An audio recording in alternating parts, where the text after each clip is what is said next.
How did Princess Olga survive a fake marriage to a gay German king? Sold as a political shield, her union concealed a constitutional scandal that shocked Imperial Russia. Instead of fleeing, she weaponized her Romanov wealth, crushed his male favorites, and seized absolute control. The mid-19th century was an era defined by grand illusions, fragile alliances, and the absolute power of sovereign bloodlines. Europe was a volatile chessboard of shifting empires, and the Romanovs of Russia were the undisputed titans of the East. In the opulent gilded halls of St. Petersburg, where wealth was measured not just in gold, but in vast, sweeping tracts of land and millions of human souls, Tsar Nicholas I was meticulously arranging the futures of his children to secure the continent. It was the 1840s, a precarious time when the so-called perfect alliance between the formidable Russian bear and the rising German eagle was deemed utterly essential for political stability across the region. Into this fiercely strategic and unforgiving environment stepped Grand Duchess Olga. Born on the 11th of September 1822 within the imposing walls of the Anichkov Palace, she was the absolute epitome of royal perfection. Raised in an atmosphere of suffocating privilege and immense pressure, Olga was not merely a decorative princess. She possessed a formidable intellect. She was fluent in multiple languages, deeply knowledgeable in the natural sciences, possessed a keen eye for art and music, and boasted an exquisite, striking beauty that made her one of the most eligible, highly desired, and closely watched women on the continent. Yet beneath the unimaginable privileges of her birth lay the cold, stark reality of her existence. She was ultimately a strategic asset, a glittering, priceless bargaining chip destined to be traded for diplomatic security and territorial influence. The grand, meticulously choreographed entry into Stuttgart in September of 1846 was a sensory overload of roaring crowds, fluttering banners, and the thunderous salute of cannons. For the newly minted Crown Princess of Württemberg, it was meant to be the triumphant beginning of a glorious reign. Yet as the heavy iron-studded doors of the Altes Schloss, the old castle, swung shut, sealing Olga within the stone walls of her new home, the deafening cheers of the populace were abruptly cut off, replaced by the echoing hollow silence of the royal corridors. The transition from the sprawling, vibrant, and culturally rich courts of St. Petersburg to the rigidly formal, deeply conservative, and comparatively provincial atmosphere of Stuttgart was a profound shock to the system. But the geographical isolation was nothing compared to the emotional desolation that awaited her in the royal apartments. In the initial, agonizing months of the marriage, the devastating reality of her situation did not arrive with a dramatic confrontation, but rather with a slow, creeping frost. The court of Württemberg was obsessed with protocol, every interaction governed by an unspoken set of rules that prioritized outward appearances above all else. Olga, trained from birth in the art of royal performance, played her part flawlessly. She attended the endless string of banquets, military reviews, and religious services, her poise and striking beauty commanding the absolute attention of the room. She was the perfect, glittering ornament the state had purchased. But when the state dinners concluded and the courtiers retreated to their chambers, Olga was left entirely alone. Karl, her husband, was a ghost in their private life.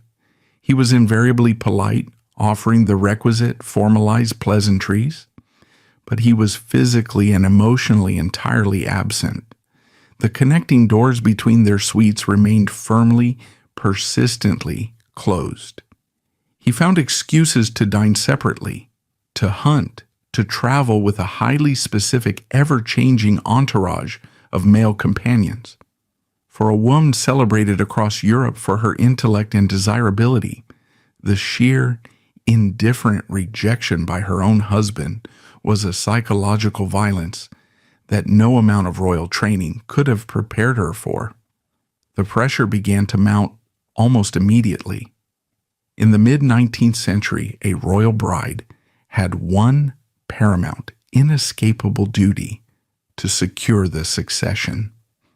As the months turned into years, the gaze of the court shifted from her exquisite gowns to her waistline. The whispers began in the dimly lit corridors, behind heavily embroidered fans. The lack of an heir was not viewed as a private tragedy, but as a failure of statecraft. In a medical and social climate that almost universally placed the blame for infertility squarely on the shoulders of the woman, Olga was subjected to the humiliating silent accusations of the entire kingdom.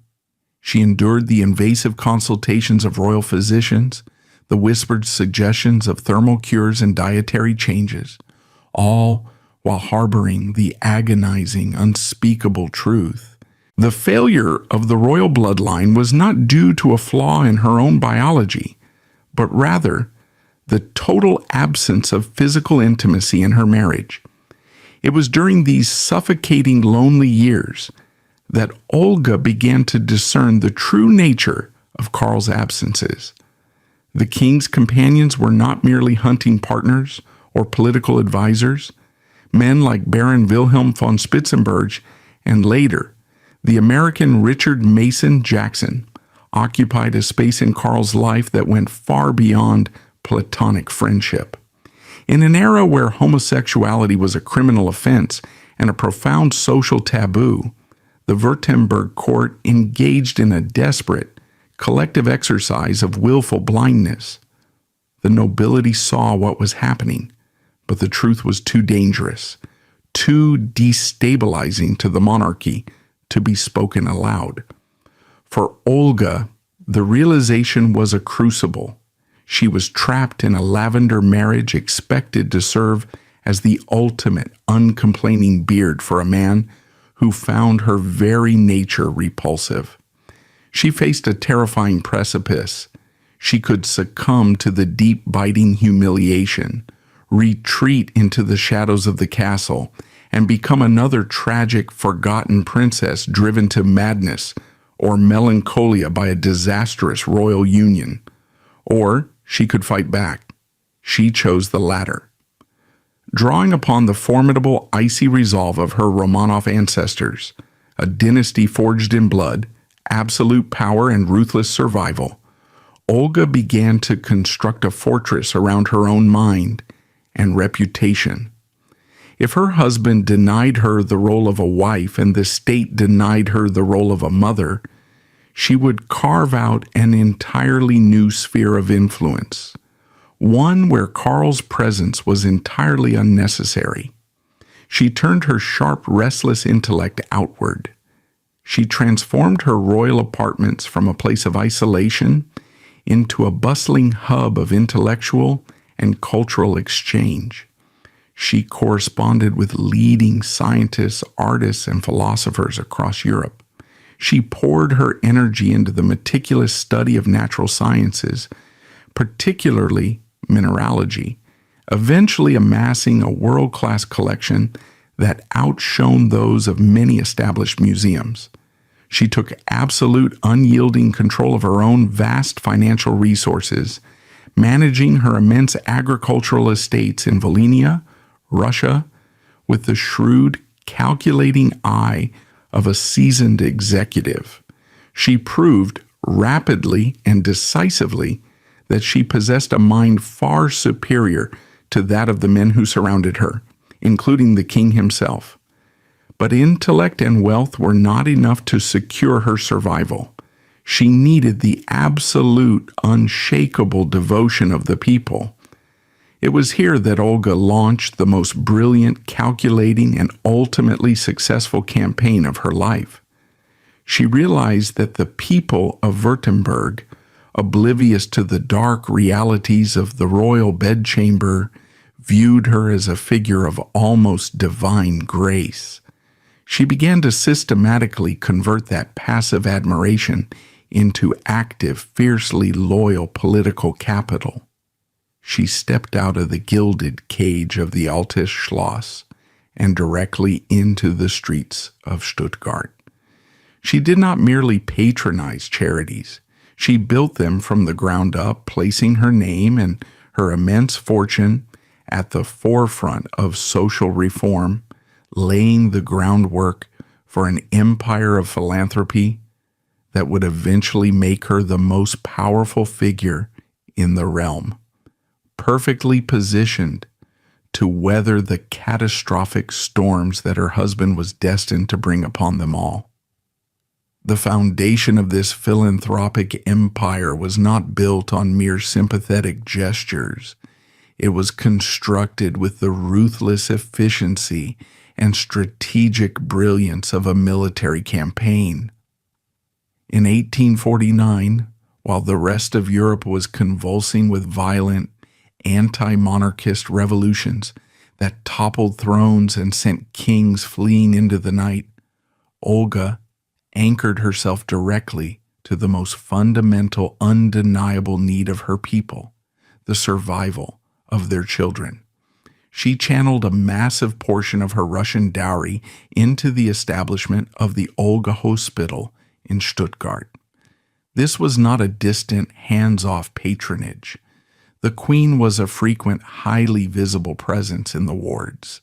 She discarded the traditional, unapproachable aloofness expected of a 19th century sovereign, choosing instead to stand beside the beds of sick and dying children, speaking directly with desperate parents and overworked physicians. In doing so, she fundamentally altered the relationship between the crown and the populace. She was actively replacing the cold, distant machinery of the state with a warm, fiercely competent, and deeply maternal presence. To the average citizen of Württemberg, King Karl was rapidly becoming an abstract, largely invisible concept stamped on their coinage. Queen Olga, however, was the tangible reality of their salvation. She systematically expanded this shadow monarchy over the ensuing decades. In 1872, she founded the Olga-Schwesternschaft, an order of Protestant nursing sisters that revolutionized healthcare in the region. This initiative did more than just treat the sick. It mobilized hundreds of women, providing them with education, purpose, and a respected profession under the direct protection of the Queen. She effectively created a sprawling, highly disciplined network of goodwill and loyalty that permeated every corner of the kingdom. She championed women's education with the same relentless drive, funding schools and institutions that bore her name and operated under her strict progressive guidelines. She turned her attention to the veterans of the Franco-Prussian War, establishing rehabilitation programs and pensions that the state bureaucracy had neglected. While her husband's government debated policy in closed, stuffy rooms, Olga was out in the daylight, tangibly improving the human condition. She was executing a flawless political maneuver. She was stripping the king of his relevance by outperforming him in every metric of public service. This aggressive public triumph stood in stark, says almost unbelievable contrast to the deepening rot within the private quarters of the royal palaces. While Olga conquered the streets and secured the absolute devotion of the populace, Karl retreated further into an opulent, suffocating isolation. His inner circle became an exclusive, tightly guarded revolving door of male favorites. The traditional German aristocracy, fiercely proud and deeply conservative, watched with mounting horror and quiet fury as the king isolated himself with companions who held no political pedigree. Yet Karl remained the absolute monarch, shielded by centuries of tradition, the divine right of kings, and the sheer terrifying inertia of the state apparatus. He mistook his wife's stoic, dignified silence for submission.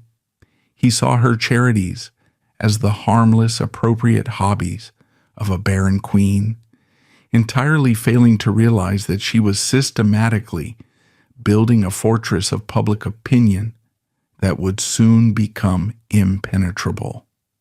The delicate, highly hypocritical balance of the Württemberg court, a fragile peace maintained entirely by everyone agreeing to look the other way, was finally and violently shattered in the early 1880s.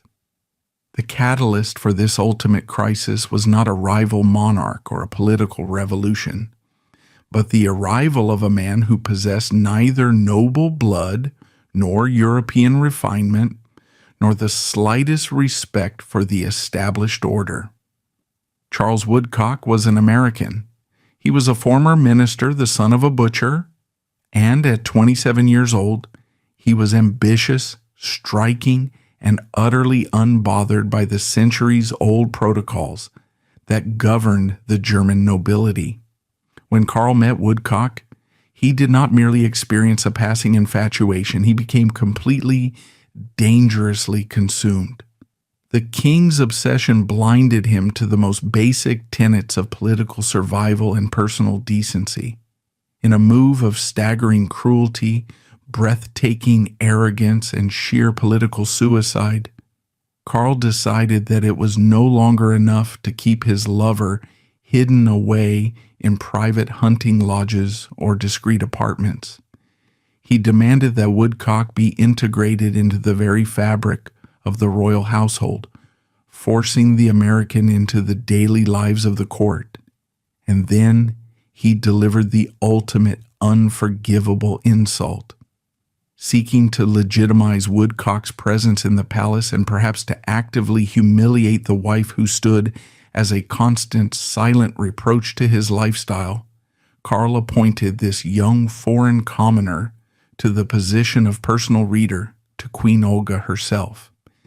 He forced his wife, the brilliant, fiercely proud daughter of the Russian Tsar, to sit in her private drawing room day after day and listen to her husband's lover read aloud to her. It was a daily, agonizing psychological torture, a visceral reminder of her marital degradation orchestrated by the king himself. The storm had finally broken. The illusion of the perfect royal marriage was entirely dead, and the Empire of Württemberg was about to be shaken to its very foundations by a scandal of unprecedented proportions. The drawing room of the Queen, typically a sanctuary of refined intellect and quiet dignity, was transformed into an arena of excruciating psychological warfare. When Charles Woodcock took his place as Olga's personal reader, the air in the room grew thick with an unspoken violent tension. For a woman raised in the autocratic splendor of the Russian Empire, where a single glance from a czar could end a life, the presence of this American commoner was a calculated, breathtaking insult. Yet, Olga did not offer her husband the satisfaction of a reaction. She did not weep, she did not rage, and she did not refuse the appointment. To do so would have been to acknowledge the humiliation, to admit that Karl held the power to wound her. Instead, she deployed the most terrifying weapon in the Romanov arsenal, absolute freezing indifference. Day after day, Woodcock would sit in her presence, his American accent grating against the cultured, multilingual elegance of the court, reading texts she had likely already mastered. Olga listened with the serene, unblinking poise of a marble statue. She looked straight through him, treating him not as a rival, not even as an enemy, but as a piece of particularly distasteful furniture. Her icy detachment was a masterclass in aristocratic dominance. It communicated far more effectively than any screaming match that he was utterly beneath her notice. But while Olga maintained her impenetrable facade in the drawing room, outside those doors, the king was systematically dismantling his own kingdom for the sake of his obsession. Karl's infatuation rapidly mutated into a political contagion. He was no longer satisfied with merely keeping Woodcock close. He was determined to force the ancient, fiercely proud German nobility to bow to his lover. In 1888, the king crossed the Rubicon of royal protocol. He bestowed upon the former butcher's son the title of Freiherr von Woodcock Savage, or Baron Savage, a name that sounded as absurd to the German ear as it was offensive to their sensibilities. Along with the title came staggering wealth, vast estates, immense financial stipends, drawn directly from the state treasury, and an untouchable status within the court.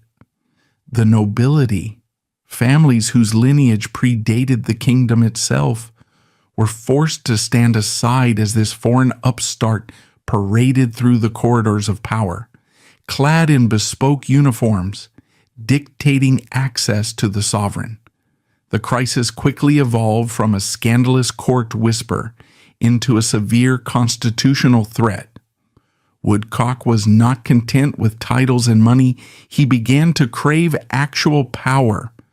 Accompanied by his friend and confidant Donald Hendry, Woodcock began to interfere directly in state personnel decisions. He manipulated the king into dismissing competent, long-serving officials who opposed him, replacing them with sycophants willing to curry favor with the new baron. The traditional power structures of Württemberg were effectively hijacked. Prime Minister Hermann von Mitternacht, a seasoned and ruthlessly pragmatic statesman, watched in mounting horror as the machinery of government ground to a halt, choked by the king's blinding infatuation. Mitternacht recognized that this was no longer a matter of the king's private morals. It was a matter of national security. The recently unified German Empire, tightly controlled by the iron will of Otto von Bismarck in Berlin, had little patience for local monarchs who made a mockery of the imperial order. The Woodcock scandal was making Württemberg an international laughingstock. The press, sensing blood in the water, descended with a ferocity rarely seen in the 19th century. Satirical broadsheets in Germany began printing thinly veiled, vicious caricatures of the king and his American baron. The scandal leapt across the Atlantic, landing on the front pages of the New York Herald, which gleefully reported on the American commoner who had seemingly conquered a European throne. The humiliation was absolute, public, and inescapable. The citizens of Württemberg, who had previously turned a blind eye to Karl's eccentricities, out of deeply ingrained loyalty to the crown, were now confronted with the undeniable reality that their sovereign had compromised the dignity of the state. Through this terrifying storm, Olga stood as the lone, unshakable pillar of the monarchy. She did not retreat to her Russian estates, though she easily could have. She understood that running would validate the scandal and leave the kingdom she had adopted and the people she genuinely cared for to the mercy of a compromised king and his opportunistic lover. Instead, she doubled down on her public visibility. While Karl hid behind the closed doors of his palaces with Woodcock, dodging the furious glares of his ministers, Queen Olga maintained a punishing schedule of public engagements. She inspected her hospitals. She inaugurated new schools. She met with military veterans, and she rode through the streets of Stuttgart in an open carriage, her posture rigid, her expression serene and unbothered. The contrast was devastating to Karl. Every time the Queen appeared in public, she was met with thunderous, almost desperate applause. The people were not just cheering for her philanthropy, they were cheering for her endurance. They were projecting their own anger at the king onto her, transforming her into a living martyr and the true repository of the kingdom's honor. She absorbed their loyalty like a sponge. By refusing to speak a single public word against her husband, she highlighted his failures more brilliantly than any political opponent ever could. She allowed the sheer incompetence and moral bankruptcy of Karl's actions to echo loudly against the silent, magnificent backdrop of her own flawless duty. The breaking point finally arrived late in 1888.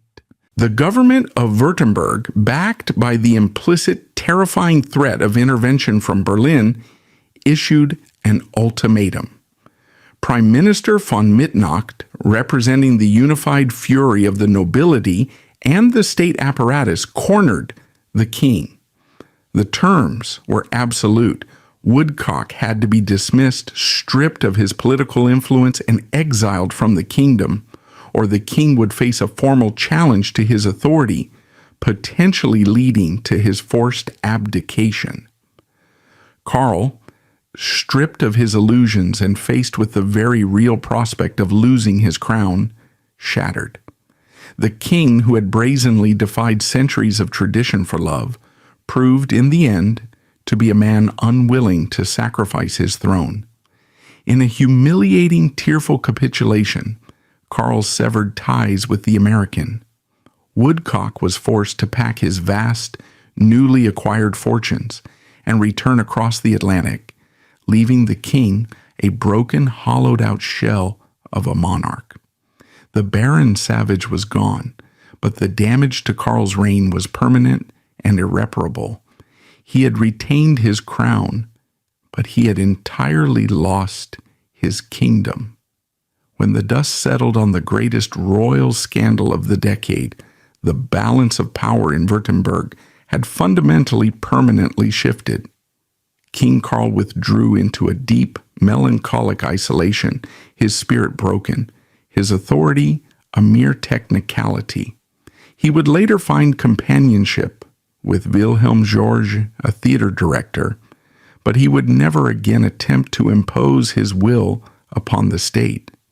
He became a ghost, haunting his own reign. Stepping out from the wreckage, entirely unblemished and commanding absolute, unchallenged moral authority, was Queen Olga.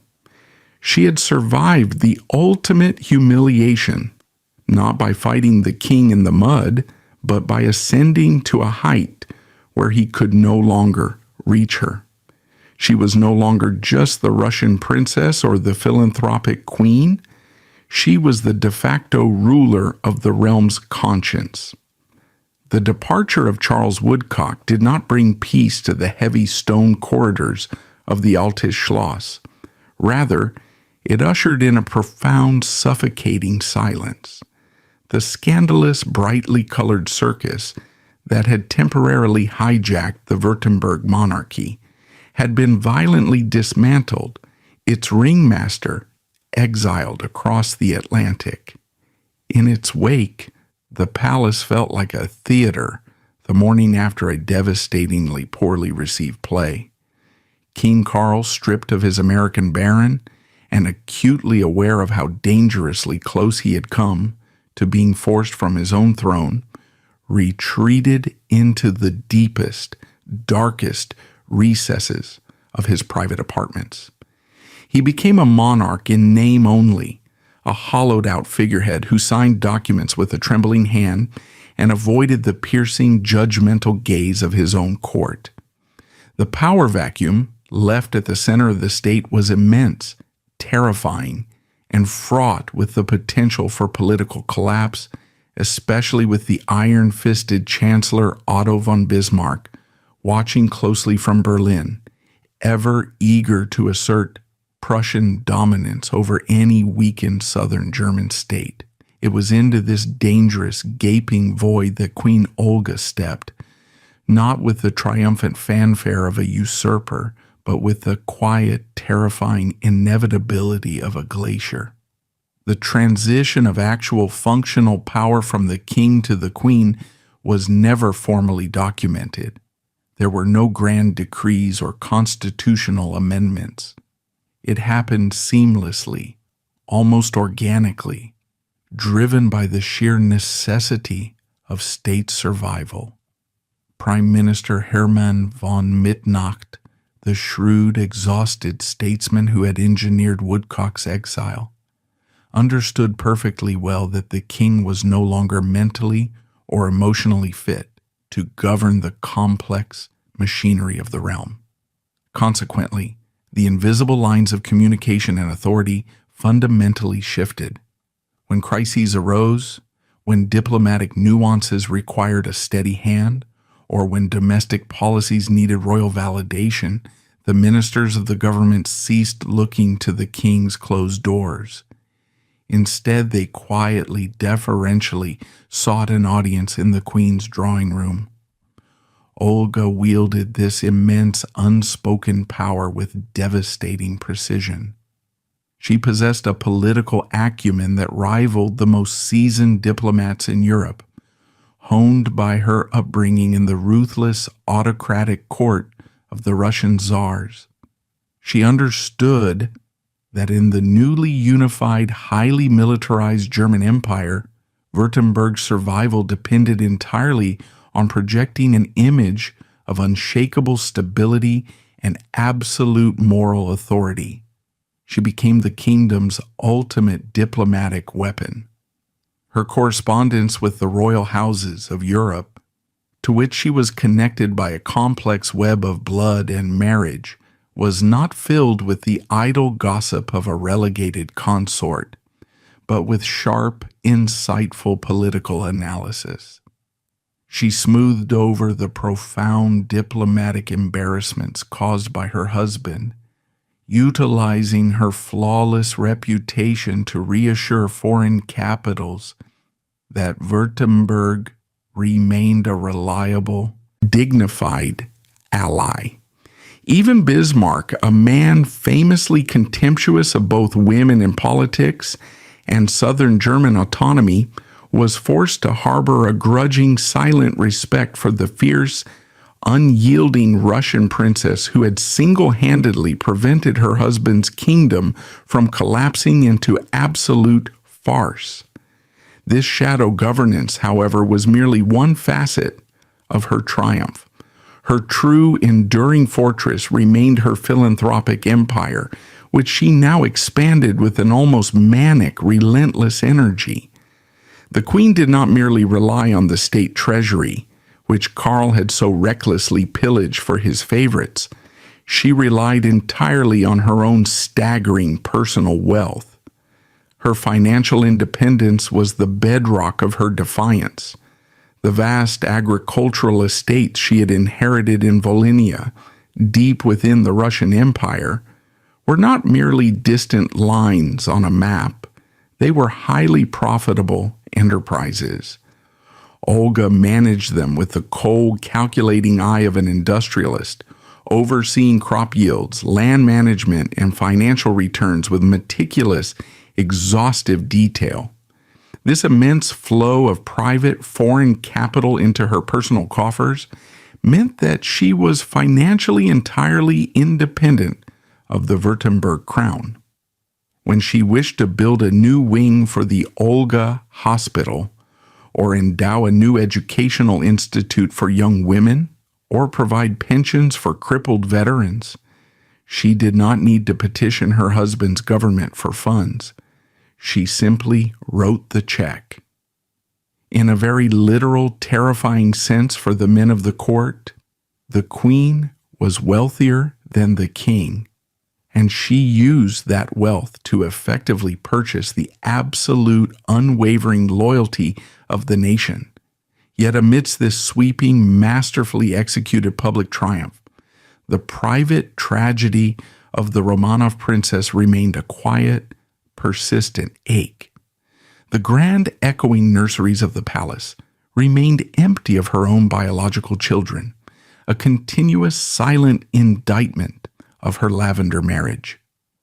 Recognizing the dynastic imperative, and perhaps driven by a deep, unfulfilled maternal instinct, Olga had previously orchestrated the adoption of her niece, Grand Duchess Vera Konstantinovna of Russia. But this, too, was a trial forged in fire. Vera was not the passive, decorative child that royal courts preferred. From a very young age, she was plagued by severe, deeply troubling neurological and behavioral issues.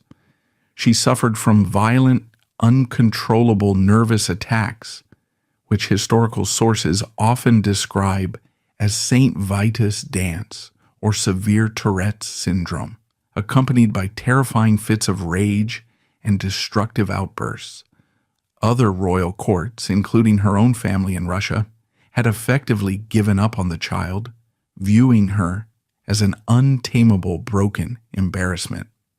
Olga, however, refused to abandon her. Where others saw a monster to be locked away in a gilded cage, Olga saw a profoundly suffering child who required absolute, unyielding structure and fierce, unconditional love. The queen applied the same terrifying, magnificent willpower to raising Vera that she had applied to saving her husband's kingdom. She personally oversaw the girl's education and medical care, shielding her from the cruel whispers of the court.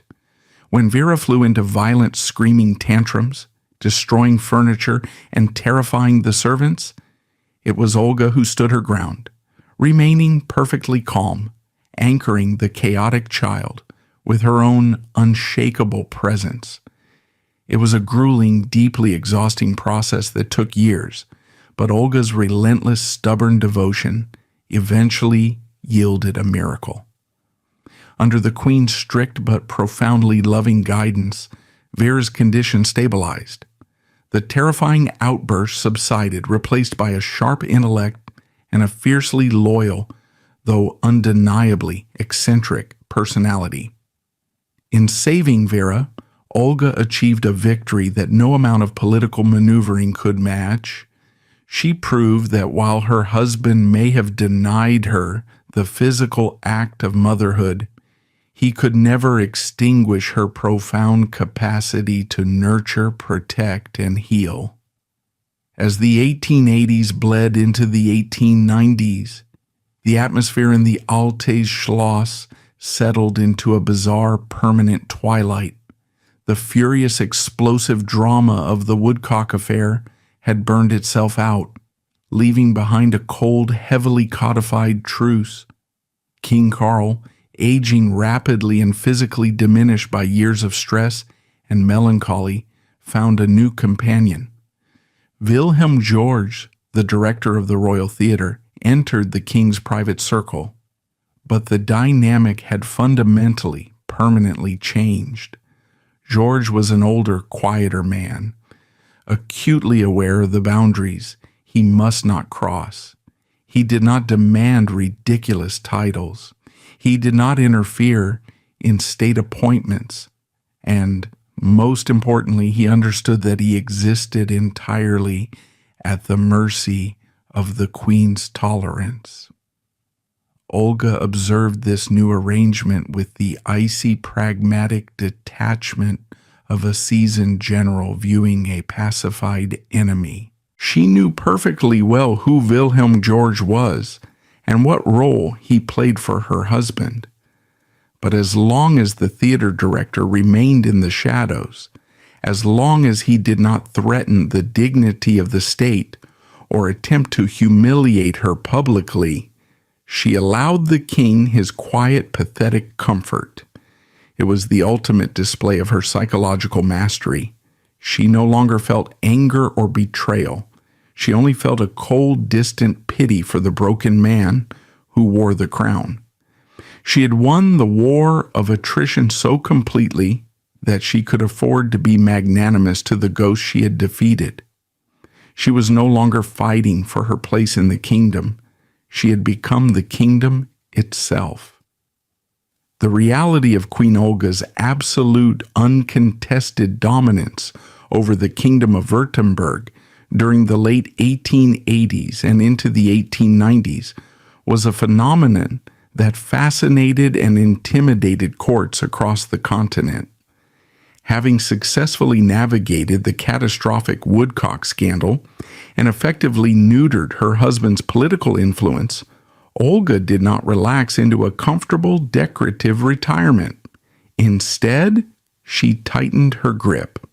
The Altes Schloss and her beloved summer residence, the Villa Berg, transformed from mere royal residences into the undisputed epicenters of political and cultural gravity in southern Germany.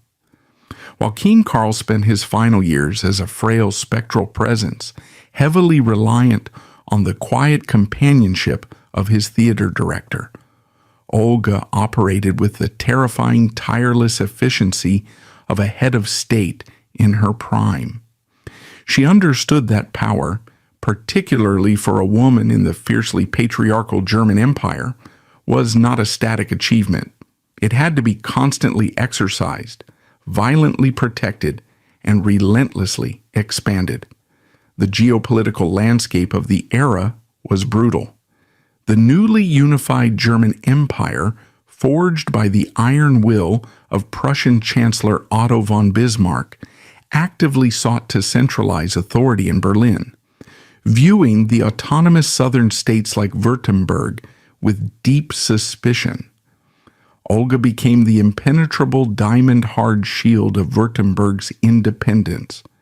Where a weaker monarch might have capitulated to Prussian bullying, Olga deployed her Romanov pedigree as a geopolitical weapon.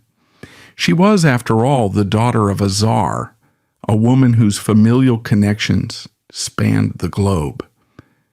When emissaries from Berlin arrived in Stuttgart with demands or directives, they found themselves facing not the broken king, but the terrifyingly composed queen. She negotiated not with the desperate pleas of a vassal state, but with the chilling aristocratic parity of an equal. She utilized her vast personal correspondence networks, exchanging highly coded, politically devastating letters with her relatives in the courts of St. Petersburg, London, and Vienna to outmaneuver Bismarck's agents. She made it abundantly clear that to insult the sovereignty of Württemberg was to directly insult the House of Romanov. It was a bluff of staggering audacity backed only by her personal wealth and sheer force of will, but it worked flawlessly. She forced the Prussian war machine to respect the borders of her husband's kingdom. Yet, this geopolitical mastery was enacted against a backdrop of profound, inescapable personal isolation.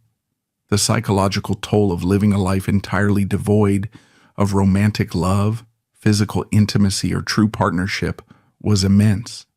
To the public, she was the mother of the nation, the tireless philanthropist, the flawless sovereign. In private, she was a woman who had been systematically denied the most fundamental human connections. She channeled this vast, unexpressed emotional reservoir into an aggressive, almost obsessive pursuit of intellectual dominance. She refused to allow her mind to atrophy in the gilded cage of the court. She transformed her court into a fiercely meritocratic salon. She surrounded herself not with sycophantic nobility, but with the sharpest minds of the era. She hosted fierce, rigorous debates on philosophy, theology, and the rapidly advancing natural sciences.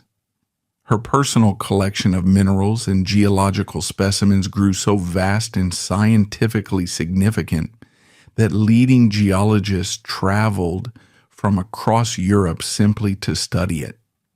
She was entirely fluent in the complex, shifting currents of 19th century thought, using her intellect as a fortress against the profound loneliness of her existence. She proved that a woman stripped of her marital dignity could still conquer the world of the mind, demanding and receiving the absolute intellectual respect of men who would otherwise have dismissed her as a mere consort. As she aged, Olga's perspective on her own dynasty, the Romanovs, grew increasingly dark and pragmatic. From the quiet safety of Stuttgart, she watched her homeland descend into chaos.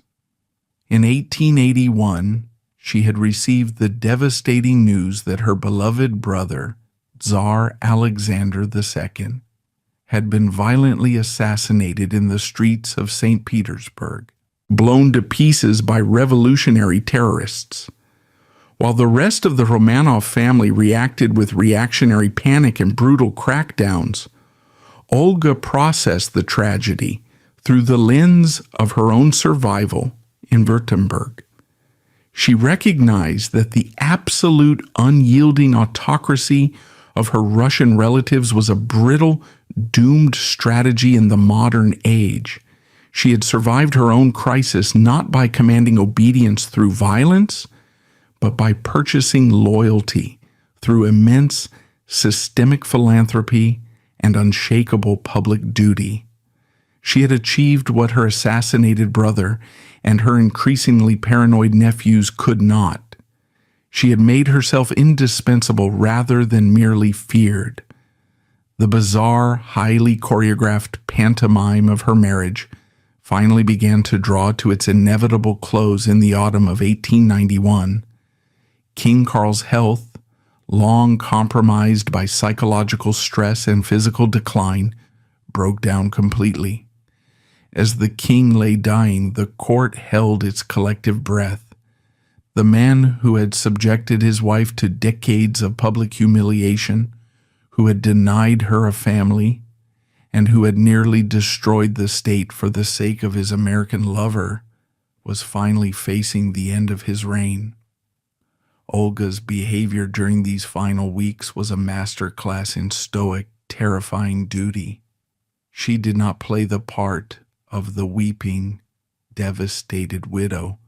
That would have been an insult to the intelligence of the court and a mockery of her own suffering. Nor did she display any triumph or relief. Instead, she managed his decline with the cold, precise efficiency of an executive closing down a bankrupt enterprise. She ensured that the transition of power to the king's nephew and heir, Prince Wilhelm, was flawlessly executed, preventing any political instability. She sat by Karl's bedside when protocol demanded it, providing the necessary visual proof of dynastic continuity, her face an unreadable, flawless mask of porcelain. When King Karl I of Württemberg finally died on the 6th of October, 1891, the reaction of the nation was one of profound, respectful relief. There was no widespread wailing in the streets, no spontaneous outpourings of uncontrollable grief. The people mourned the passing of a sovereign because tradition dictated it, but their true allegiance had long since shifted. The death of the king severed the final heavy chain that had bound Olga to the grand illusion of her youth. At 69 years old, she was officially the Dowager Queen, but in reality she was finally absolutely free. The title of king passed to her husband's nephew, who ascended as King Wilhelm II, but the true moral and social authority of the state remained entirely, unshakably, in the hands of the Romanov princess. The new king, acutely aware of the political reality, treated her not as a relic of the past, but as the reigning matriarch of the empire, deferring to her judgment and carefully avoiding any action that might invoke her legendary freezing displeasure. For the first time since she had crossed the threshold of the Altes Schloss 45 years earlier, Olga existed for herself. She no longer had to act as a shield for a deeply flawed man. She no longer had to endure the daily agonizing presence of his favorites. She was the absolute, undisputed master of her own vast fortune and her own destiny. The public adoration, previously tempered by the necessary fictions of the marriage, now flowed toward her without restriction. She had outlasted her enemies, she had outlived her humiliator, and she had built an empire of goodwill that would survive long after the crowns of Europe had turned to dust. The immediate aftermath of King Karl's death in the autumn of 1891 was not marked by a chaotic scramble for power, but by a profound settling clarity. For 45 years, Queen Olga had operated under a state of psychological siege. She had spent her youth, her middle age, and her twilight years constantly anticipating the next humiliation, the next political crisis born of her husband's reckless desires. Now the architect of her suffering was gone. The heavy, suffocating atmosphere that had permeated the Altes Schloss lifted, replaced by the stark, clean air of absolute autonomy. At 69 years old, Olga was Dowager Queen, but the title was a mere formality. In the eyes of the government, the nobility, and the common people, she was the undisputed reigning matriarch of the realm. King Wilhelm II, Karl's nephew and successor, understood this dynamic perfectly. He was a pragmatic, modernizing monarch who recognized that any attempt to sideline his formidable aunt would be political suicide. He treated her with a deference that bordered on reverence, ensuring she retained her palaces, her immense staff, and her absolute freedom of movement. For the first time in her life, Olga didn't have to negotiate her existence around the fragile ego of a man who resented her. She retreated frequently to her beloved summer residence in Friedrichshafen, a magnificent estate situated on the shores of Lake Constance. Here, gazing out over the vast, cold expanse of the water toward the Swiss Alps, she found a physical environment that matched her internal state, clear, unyielding, and completely unburdened. Yet this final year of freedom was not spent in idle reflection. The energy she had previously expended on defense was now entirely channeled into solidifying her legacy. She recognized the fragile nature of political memory and moved ruthlessly to ensure her institutions would survive the shifting tides of the 20th century. She poured the remainder of her vast Russian fortune into the endowments of the Olga Hospital and the Olga Schwesternschaft. She did not merely leave them money, she structured their governance, establishing boards and trusts that would protect them from the bureaucratic interference of the state. She was future-proofing her life's work, ensuring that long after the Romanovs and the Württembergs had faded from power, her name would remain synonymous with salvation. The physical toll of her long, relentlessly disciplined life finally caught up with her in the autumn of 1892. As her health failed, there was no panic, no frantic searching for miraculous cures. She faced her own mortality with the same cold, majestic pragmatism she had applied to every crisis in her life.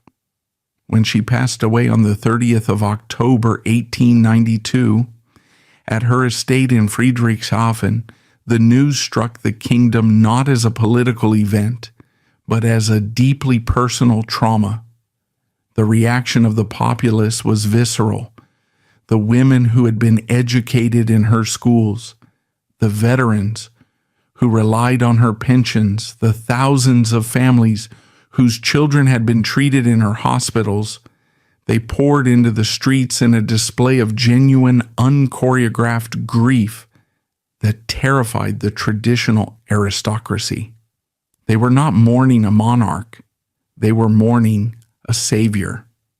Her funeral was a masterclass in the very contradictions that had defined her existence. She was transported back to Stuttgart and laid to rest in the dark, stone crypt beneath the Altes Schloss, placed deliberately beside the body of King Karl. It is one of history's most profound ironies, forced to share eternity with a man who could not bear her physical presence in life. Yet, as the heavy stone lid was lowered into place, the historical reality was cemented. She was buried beside a king, but she had entirely eclipsed him. Karl's legacy was buried with him, a footnote of scandal and weakness. Olga's legacy remained above ground, actively functioning in the operating theaters of her hospitals and the classrooms of her schools. Denied a husband's love and the child she so desperately yearned for, she instead weaponized her immense fortune to mother an entire nation, transforming her private tragedy into a towering, untouchable legacy. When we look ahead to the cataclysm of 1917, the absolute annihilation of the Romanov dynasty in Russia provides the final, devastating context for Olga's life. Her relatives in St. Petersburg clung stubbornly to the belief that blood and divine right were sufficient to hold power. They met their end in a blood-soaked basement swept away by a populace that saw them only as oppressors. Olga, sharing that exact same blood, survived and conquered because she understood that in the modern world, a crown is utterly worthless if it is not justified by relentless, tangible service. She adapted. She merged the terrifying autocratic majesty of her lineage with a deeply democratic, compassionate engagement with her subjects. Handed a script designed to break her, Olga Nikolaevna refused to play the victim. Stripped of marital dignity and denied a family, she forged her profound personal suffering into an ironclad political weapon. She responded to a court that sought to make her invisible by building an empire of compassion so vast and enduring that history had no choice but to remember the queen and entirely forget